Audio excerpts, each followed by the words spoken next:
Today we're checking out a 3-bedroom penthouse in Vista Vela Phase 3. We start off with a fully equipped kitchen and head into the lockoff studio with a balcony, bathroom, and its own front entrance. Oh, and a kitchenette. The guest room, living room, dining area, and poolside balcony. Master bedroom. And it's not called Vista Vela for nothing. Check out the view from your extra large, very own private rooftop.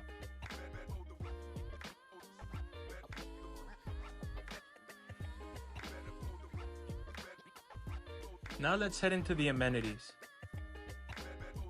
A lovely pool.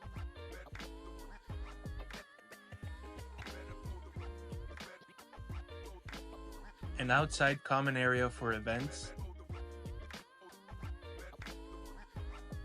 And then inside, a fully equipped gym.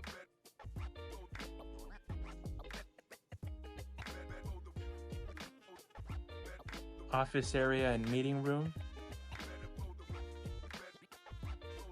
And of course, gated entrance with 24-hour security.